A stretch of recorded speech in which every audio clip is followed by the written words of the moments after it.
dhaqan curdun ayaa ka jira Soomaaliya haddii aad tahay xilhaye geeriyooday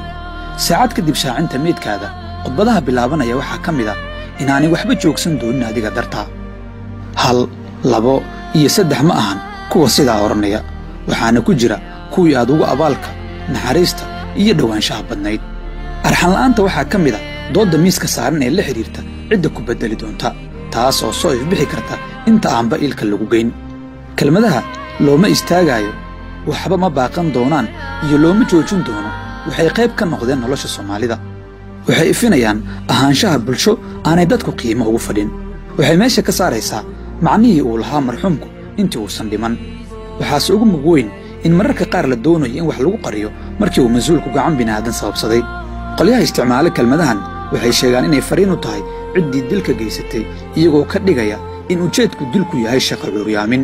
laakiin mararka qaar waxaa jira tuhum badan oo la xiriira in kuwa kelmadahaasi isticmaala ay wax qarinayaan ama ay wax doon yihiin muqdisho waxay maanta aastay maayarkeedii cabdiraxmaan cumar cismaan wuxuu 10 sano la soo dhaafay adeega u ahaa bulshada Soomaalida isagoo doorar kala duwan matalay miiskiisii shaqada ayaa lagu beegsaday 24kii bishii la soo dhaafay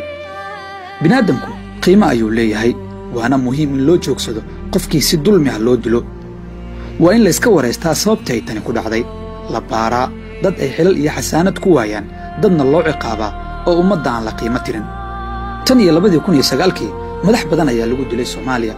waxaa ku jiray wasiiro iyo xildhibaano maamuladii jiray waxay sheegeen in la baarayo laakiin shacabka looma soo bandhigin natiijadii baarista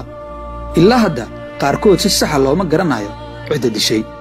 waxaa la waafajiyey jumladii ahayd looma joojinayo qof dhintay shaqooyinkooda ayaa sii socday waxaana xafiisyada laga fogeeyey sawirradoodii iyo saxiixyadoodii waxaana la joojiyey baaristii la xiriirtay sababihii ay u dhinteen marka la joogo Soomaaliya al-shabaab waa khatar amni oo magac leh balse waxaa jira walaac ay bulshada Soomaalidu ka qabto inay howlaha qaar fuliyaan ama ay fududeeyaan gacmo kale oo noqon kara Soomaali ama ajaanib haddaba geerida Yarisow ma loo joojin doonaa ma noqon doonaa masuulkii ugu horreeyay oo si buuxda arrintiisa loo dul istaago qoyskiisu cadaalad helaan masuul loo hiloobo oo xusuustiisa lagu dhaato mise waxaa la waafajin doonaa jumladihii danleyda maxay kula tahay adiga